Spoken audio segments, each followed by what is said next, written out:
مساء الخير واهلا بكم في حلقه جديده من حلقات سيمي سينما. طبعا وبعد طول انتظار على اوبنهايمر وباربي، خلاص ما بقاش الا يوم على اوبنهايمر. وهناك اخبار عن تاجيل فيلم باربي في مصر لاخر اغسطس تقريبا، واللي هيدي فرصه لاوبنهايمر ينزل ويلم ايراداته ويظبط دنيته ويهدي جو في الحرب المشتعله بين محبي كريستوفر نولان وبين محبي باربي. وسواء كنت محب باربي او ما كنتش فانت اكيد عارف قصتها، سواء كنت من متابعي كيليان ميرفي وكريستوفر نولان فانت اكيد عارف قصه اوبنهايمر. ايه؟ بتقول ايه؟ مش عارف قصة اوبنهايمر؟ لا تعال اما احكيها لك بقى. بس يعني مش قبل ما احكيها لك، مش تنزل كده زعيم تدينا سبسكرايب وتخبط لايك وتقول لنا في الكومنتات بقى انت تيم باربي ولا تيم اوبنهايمر، وتيجي نحكي القصة. ايوه كده يا شطور، هو ده الزرار اللي مكتوب عليه اشتراك.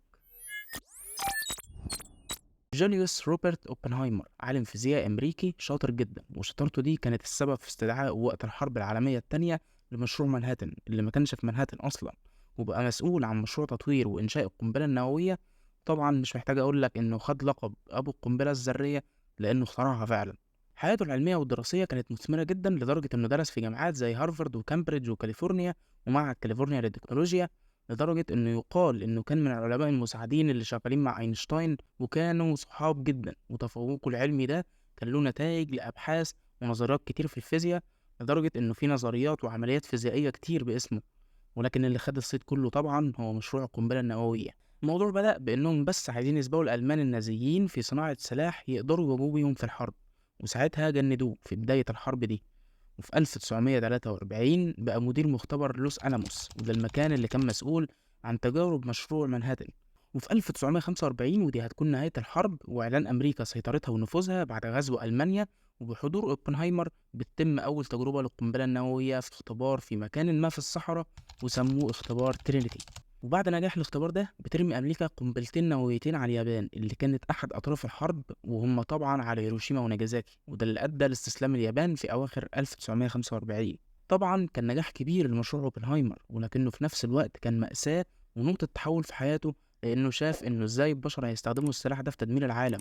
وهنا بدأ بنشر حملات توعية عن السلام واستخدام التقنية دي في الخير. وساعتها خرج في لقائه الشهير وقال جملته المشهورة: الآن أصبحت أنا الموت مدمر العالم. Now I am become death, the destroyer of worlds. وبعدها سنة 1963 أخذ وزام الاستحقاق عن مبادرته في السلام، ويموت اوبنهايمر في سلام سنة 1967. طبعا المعلومات اللي عندنا دلوقتي ان الفيلم مدته 3 ساعات، وزي ما شفنا فيديوهات كتير لكريستوفر نولان فهو متصور بتقنية 70 ملي اي ماكس، وده اللي هيديك تجربة سينمائية جامدة جدا لو اتفرجت عليه في سينما اي ماكس. الفيلم برضه ما فيهوش اي مشاهد باستخدام المؤثرات البصرية، ويقال ان نولان استخدم عدد مهول من الكيلوات بالمواد المتفجرة عشان يعمل الانفجارات اللي احنا هنشوفها في الفيلم. الفيلم تصنيفه ار يعني بلس 15، وده زي ما عرفنا عشان في بعض المشاهد اللي هي كده كده هتبقى محذوفة من النسخة اللي هتجيلنا الشرق الاوسط.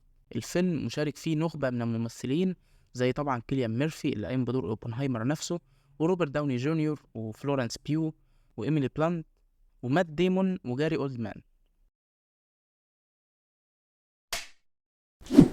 على الجانب الآخر بقى عندنا فيلم باربي، وهو ليس كما يروج البعض فيلم طفولي، وإنما على ما يبدو هو فيلم للكبار، أو إن صح التعبير يعني البالغين، لأن تصنيفه PG-13.